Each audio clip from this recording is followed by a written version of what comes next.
जिसको बॉयकॉट वाकई करना चाहिए कांग्रेस पार्टी को, तभी उसका कुछ कल्याण होगा, उसका नाम राहुल गांधी है। ये जो बॉयकॉट करके आप सम्मान दिखा रहे हैं डेमोक्रेसी का, ये आज पूरा विश्व देख रहा है, पूरा हिंदुस्तान देख। मीडिया के प्रति जिस प्रकार का नफरत आपने प्रदर्शित किया है, मैं आपसे पूछना चाहता हूं, क्या ये मोहब्बत की दुकान? आप सभी जानते हैं आज 15 सितंबर है। 15 सितंबर यानी अंतर्राष्ट्रीय लोकतंत्र दिवस, इंटरनेशनल डेमोक्रेसी डे।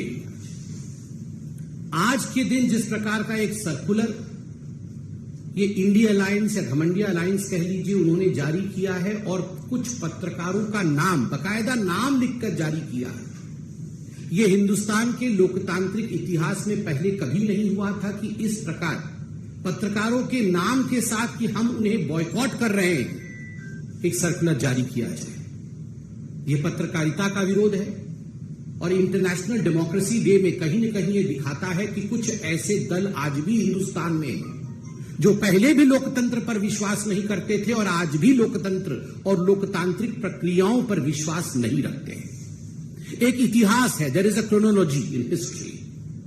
आप याद कीजिए, पंडित नेहरू हिंदुस्तान के पहले प्रधानमंत्री, 10 मई 1951, 1951, 10 मई 1951, हिंदुस्तान का पहला अमेंडमेंट, हिंदुस्तान के संविधान का जो पहला संशोधन होता है, वो संशोधन क्या था? The first amendment of the Indian constitution was to curb the freedom of expression. किस प्रकार से रेस्ट्रिक्ट किया जाए फ्रीडम ऑफ स्पीच को, यह पहला संशोधन, प्रथम संशोधन था पंडित जवाहरलाल नेहरू का, भारतवर्ष का। आप सोच के देखिए, भारतवर्ष की उस समय इंटरिम सरकार चल रही थी, इलेक्शंस भी नहीं हुए थे, मगर एक इंटरिम गवर्नमेंट द्वारा पहला संशोधन यह किस प्रकार फ्रीडम ऑफ स्पीच को रोका जाए उसको लेकर था। इंदिरा गांधी 25 जून 1975, 25 जून 1975, declaration of emergency, the black day in the history of India's democracy. इतिहास में हिंदुस्तान के लिए एक काला धब्बा बना था जब इमरजेंसी लागू इंदिरा गांधी ने किया था और लाखों पत्रकारों को जिस प्रकार से प्रताड़ित किया गया था, संपादकीय तक पत्रकार लिख नहीं पाते थे। पुलिस बैठकर देखती थी वहां पर कि संपादकीय में कहीं इंदिरा गांधी के विरोध में कुछ लिखा जा रहा है या नहीं लिखा जा रहा है। मीसा कानून के अंतर्गत न जाने आप में से कई लोग यंग पत्रकार यहां बैठे हैं, आप में से कितने के पिताओं के ऊपर, कितनों के दादाओं के ऊपर, कितनों के जानकारों के ऊपर, कितने ही पत्रकारों के ऊपर जुल्म ढाया गया मीसा कानून के अंतर्गत। इस विषय से भी हिंदुस्तान वाकिफ है। राजीव गांधी 29 अगस्त 1988, डिफेमेशन बिल 1988। आप याद करिए, उस समय बोफोर्स चरम पर था। कुछ ऐसे पत्रकार थे, जाबाज पत्रकार मैं कहूंगा उनको, और कुछ ऐसी पत्रकारिता थी जिन्होंने बोफोर्स को बड़े स्पष्ट रूप से उजागर किया था। The story of Bofors and bride. किस प्रकार से भ्रष्ट और भ्रष्ट नेता बोफोर्स में लिप्त थे। राजीव गांधी जी के इस चरित्र को उजागर करने का काम कुछ बहुत बड़े अखबारों ने किया था। उनको लेकर जिस प्रकार एक डिफेमेशन कानून लाने का प्रयास 1988 में राजीव गांधी की सरकार ने किया था, कानून ले भी आए थे, मगर हिंदुस्तान के इतिहास का वो पहला कानून बना जिसको वापस लेना पड़ा, क्योंकि पत्रकार जगत एक होकर खड़ा हो गए। There was unity amongst the media people. सारे मीडिया के लोग एक होकर खड़े हो गए, जाग उठे, हिंदुस्तान जाग उठा और अंततोगत्वा प्रेस कॉन्फ्रेंस करके राजीव गांधी को डिफेमेशन बिल 1988 वापस लेना पड़ा, जिसमें उन्होंने सोचा था कि जो गांधी परिवार के खिलाफ या उनके खिलाफ लिखेगा उसे सजा दी जाएगी। राहुल गांधी जी से मैं सवाल पूछना चाहता हूं, लिस्ट तो आपने जारी की है, क्या यह लिस्ट मोहब्बत की दुकान की लिस्ट है? सामान नफरत का और दुकान मोहब्बत का? ऐसा तो कभी नहीं हो सकता। You have shown your contempt against media. Hindustan के लोकतंत्र में जो चौथा स्तंभ है, the fourth pillar of Indian democracy, that is media. Media के प्रति जिस प्रकार का नफरत आपने प्रदर्शित किया है, मैं आपसे पूछना चाहता हूं, क्या यह मोहब्बत की दुकान कदाचित नहीं। मित्रों, जब ये नेता सवाल पूछते हैं, कांग्रेस पार्टी के नेता जब सवाल पूछते हैं कि सर्जिकल स्ट्राइक में हमें सबूत चाहिए, जब कांग्रेस पार्टी के नेता और आम आदमी पार्टी के नेता ये सवाल पूछते हैं कि सर्जिकल स्ट्राइक और एयर स्ट्राइक फर्जी था, आप हमें सबूत ला के दिखाइए, गिव अस द एविडेंस। जब कांग्रेस पार्टी के दिग्गज नेता पूछते हैं कि भगवान राम किस कमरे में पैदा हुए, बताओ इस कमरे में पैदा हुए या उस कमरे में पैदा हुए। जब किसी दूसरे पॉलिटिकल पार्टी जो आज घमंडिया अलायंस में है उसके नेता पूछते हैं भगवान राम ने किस इंजीनियरिंग कॉलेज से इंजीनियरिंग की, बताइए। जब ये सवाल पूछते हैं तो ठीक है, जायज है, इनको बॉयकॉट नहीं किया जाएगा। मगर जब पत्रकार डिबेट में सवाल पूछ लेता है इनसे कि आपके राज्य में भ्रष्टाचार क्यों हो रहा है, आपने जो आंकड़े प्रस्तुत किए थे वो आंकड़े गलत थे, सही आंकड़े ये है, क्या हिंदुस्तान की ग्रोथ स्टोरी आज विश्व में एक रिकॉर्ड नहीं कायम कर रही? क्या G20 सफल हुआ या नहीं हुआ? अगर इस प्रकार के सवाल कांग्रेस या इंडी अलायंस के दूसरे लोगों से पूछ लिया जाता है तो आप बन जाते हैं बॉयकॉट करने वाले पत्रकार। आपको बॉयकॉट कर देना चाहिए। क्यों? ये जो नेता हैं ये भगवान हैं, ये भगवान पे सवाल उठा सकते हैं और पत्रकार जो हैं वो नेताओं पे सवाल नहीं उठा सकते हैं, उनसे सवाल नहीं पूछ सकते। मित्रों, ये राहुल गांधी जब विदेश जाते हैं, अभी भी विदेश में है जहां तक मैं जानता हूं, कुछ प्राइवेट मीटिंग वगैरह कर रहे हैं, आज मैंने देखा है सोशल मीडिया। श्याम पित्रोदा ने बताया प्राइवेट मीटिंग गुप्त रखी जाएगी, बताया नहीं जाएगा। जब ये जाते हैं फॉरेन कंट्री में और विदेश की भूमि में जाके देश के विरोध में बोलते हैं, राहुल गांधी अमेरिका में लंदन में जाके कहते हैं कि हिंदुस्तान में लोकतंत्र समाप्त हो गया, पत्रकारों के साथ दुर्व्यवहार किया जाता है, we don't have right to express ourselves in India, there is no freedom of speech in India.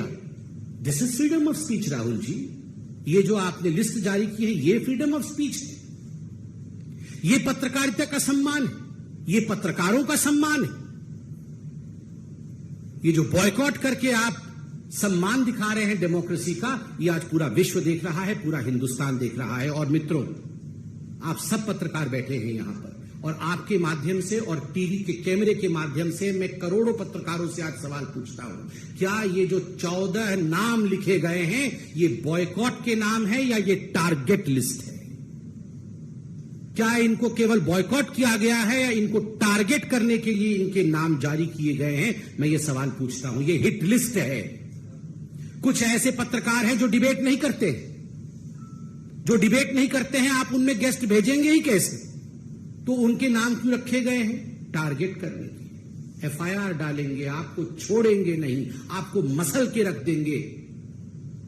और आप बताइए, एक पॉलिटिकल पार्टी के कार्यकर्ता होते हैं, अब मैं कांग्रेस के लिए या उनके पार्टी के लिए कहूंगा नहीं कि लाखों कार्यकर्ता है, हजारों तो हैं, कुछ सौ तो हैं ही। आपके कार्यकर्ता कल अगर इस हिट लिस्ट में जिनके नाम दिए गए हैं उनके साथ दुर्व्यवहार करें, उन पर हमला कर दे, क्योंकि आपने लिस्ट जारी की है बकायदा कि ये नफरती पत्रकार हैं और प्रेस कॉन्फ्रेंस करके कहा है कि ये नफरत का दुकान चलाते हैं। अगर कुछ लोग इनके ऊपर दुर्व्यवहार कर दे तो इसके लिए जिम्मेदार कौन है? तो मैं इसको बॉयकॉट का लिस्ट कदाचित नहीं कहूंगा, मैं कहूंगा this was a hit job done by a hit list release by the Congress party and the India alliance. ये एक हिट जॉब है और मुझे लगता है इसे सारे पत्रकार फ्रेटर्निटी को बहुत गंभीरता से लेने की आवश्यकता है। बंगाल में तो देवमाल्या बागची नामक एक पत्रकार परसों ही शायद गिरफ्तार भी हुए, केवल इस कारण से गिरफ्तार हुए हैं क्योंकि उन्होंने सच्चाई दिखाई है। किस किस को बॉयकॉट करेंगे राहुल जी? सोनिया जी, किस किस को बॉयकॉट करेंगे आप? चंद दिनों पहले तो ये रणदीप सुरजेवाला जी बोल रहे थे, एक भाषण में कह रहे थे कि जिन जिन लोगों ने, जिस जनता ने नरेंद्र मोदी को वोट दिया है वो राक्षस है। जनता राक्षस है, जो मोदी को वोट देती है, जो बीजेपी को वोट देती है वो राक्षस है, उसका बॉयकॉट होना चाहिए। ईवीएम तो पहले से ही खराब है, इलेक्शन कमीशन तो बिक चुका है, जुडिशियरी और सुप्रीम कोर्ट, इनके जजों को भी छोड़ा नहीं गया है। राम मंदिर का जजमेंट जब आया तो इनके प्रवक्ताओं ने जजेस के खिलाफ क्या क्या कहा है, ये तो पब्लिक डोमेन में है। जजेस को छोड़ा नहीं गया है। कौन सा ऐसा इंस्टीट्यूशन है भारतवर्ष में जिस इंस्टीट्यूशन के खिलाफ कांग्रेस पार्टी और ये इंडी अलायंस वालों ने खराब नहीं कहा है और उनका बॉयकॉट नहीं किया है? मैं आज आपको खुल के बताता हूं, जनता भी जिंदाबाद है, ईवीएम भी जिंदाबाद है, हाईकोर्ट भी जिंदाबाद है, इलेक्शन कमीशन भी जिंदाबाद है, सुप्रीम कोर्ट भी जिंदाबाद है। केवल अगर किसी से नहीं हो पा रहा है जिसको बॉयकॉट वाकई करना चाहिए कांग्रेस पार्टी को, तभी उसका कुछ कल्याण होगा, उसका नाम राहुल गांधी है। पूरे दुनिया को बॉयकॉट करने चले हैं। पत्रकार भी जिंदाबाद है, वो भी अपना काम कर रहे हैं। अरे नेता में दम नहीं है भैया। बॉयकॉट किस किस को करोगे? जनता को बॉयकॉट करोगे, सुप्रीम कोर्ट को करोगे, पत्रकारों को बॉयकॉट करोगे, टीवी को बॉयकॉट करोगे, किसको बॉयकॉट करोगे? बॉयकॉट करना है, अगर कुछ आगे बढ़ना है तो अपने नेता को बॉयकॉट करो। उसी को छोड़ने से कुछ कल्याण हो सकता है, 1% है। और मुझे एक प्रश्न वो अवार्ड वापसी गैंग और जो मोमबत्ती वाले हैं उनसे भी पूछना है कि आज शाम को कहीं मोमबत्ती ये सुलगाएंगे या नहीं? ये अगर हमारे तरफ से कोई लिस्ट जारी हो गई होती तो मार्केट में मोमबत्ती कम पड़ जाती है। ब्लैक में मोमबत्ती बिक्री हो रही होती, सारे मोमबत्ती कल से खरीद के घूम रहे होते, मगर एक भी मोमबत्ती खरीदी गई है या नहीं, सच में असली का विषय है। मतलब इस प्रकार की अभद्रता मैंने आज तक नहीं देखी। आप सोच के देखिए, ये सब जो सिलेक्टिव आउटरीच, एक भी मोमबत्ती इन्होंने खरीदा है या नहीं खरीदा है, मैं जानना चाहता हूं। ये अवार्ड वापसी गैंग एक अवार्ड वापस करेगी? सारे अवार्ड वापस करने वाले घूमते थे सर्टिफिकेट लेके, अवार्ड वापस लो, हमारी अवार्ड। एक अवार्ड वापस करेंगे? ये इतने पत्रकारों के खिलाफ हिट लिस्ट आपने जारी की। वो चंद्रशेखर जी है शिक्षा मंत्री बिहार के, उन्होंने आज श्री रामचरितमानस को पोटेशियम साइनाइड बता दिया कि ये पोटेशियम साइनाइड है। एक शब्द नहीं निकल रहा है इनके मुंह से किसी की, ये लिस्ट जारी करने वालों की। ये आप इस मंत्री को आप बॉयकॉट करेंगे या नहीं करेंगे? राहुल बाबा, जहां भी फॉरेन कंट्री में है जवाब दीजिए। ये आपने पत्रकारों को तो बॉयकॉट कर दिया, ये जो चंद्रशेखर जी हैं जो कह रहे हैं कि रामचरितमानस ये पोटेशियम साइनाइड है, ये जहर है। आप में हिम्मत है उस पॉलिटिकल पार्टी को और उसके इस नेता को बॉयकॉट कर सकते हैं क्या? सैफुद्दीन सोज जो बोल रहा है, आतंकवादियों के मन के अंदर क्या चल रहा है उसे हमें पढ़ने की आवश्यकता है। इस सैफुद्दीन सोज को राहुल गांधी, सोनिया गांधी बॉयकॉट करने की हिम्मत रखते हैं क्या? हिम्मत है तो दिखाइए। जो पत्रकार G20 और भारत के लिए ठीक बोल दे उसको बॉयकॉट करना है, और जो भारतवर्ष के लिए खराब बोले उसके साथ खड़ा। अरे ये लोग तो ओसामा जी के साथ खराब हो गया। ओसामा जी को पानी में ढकेल दिया, उसको लेकर दिग्विजय सिंह 3 दिन नहीं सोए थे।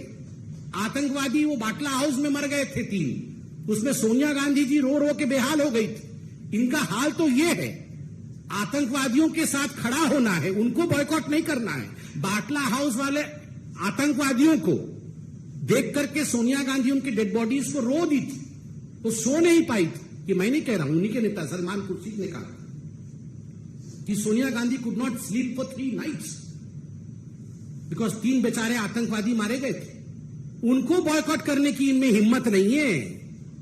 बॉयकॉट करना किसको है? जो न्यूज में हिंदुस्तान के विषय में सही खबर दिखाता है, उसको बॉयकॉट करना है। बॉयकॉट आप करिए, देश की जनता जब आपको बॉयकॉट करेगी तब आपको समझ में आएगा। बहुत बहुत धन्यवाद। कोई प्रश्न हो तो अवश्य।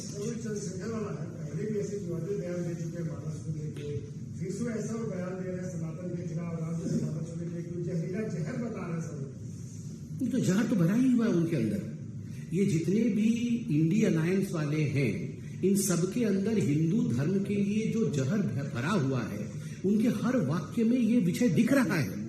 वरना आप सोचिए, कोई ये बोल सकता है कि हिंदू धर्म डेंगू है? कोई ये बोल सकता है कि हिंदू धर्म मलेरिया है? कोई ये बोल सकता है कि हिंदू धर्म एड्स है? ऐसे शब्दों का तो प्रयोग ये रोज रोज कर रहे हैं। और कह रहे हैं कि रामचरितमानस पोटेशियम साइनाइड है। अरे करोड़ों लोगों की आस्था है, राम नाम सत्य है कह के हम सब इस धाम से परलोक जाते हैं। उस राम के नाम को जहर बताना, इतनी हिम्मत जो लोग रखते हैं, वो इस देश के ही मूल आस्था पर सवाल करते हैं, उस पर चोट करते हैं। इसमें तो कोई दोमत ही नहीं। उनका पूरा जनता बॉयकॉट करेगी, आप देखिएगा। पूरा लिस्ट, उनका लिस्ट भी नहीं निकल सकता, इतना बड़ा है। सर, आम आदमी पार्टी के साथ राज्यसभा सांसद संजय सिंह ने कहा है कि सनातन का अपमान बीजेपी ने किया है। राम मंदिर में झंडा चोरी और उनके पूर्व उप मुख्यमंत्री दिनेश शर्मा ने तो माता पिता को दस्तक देने तक लाई है। देखिए, ये आम आदमी पार्टी के बारे में तो सवाल पूछिए ही मत।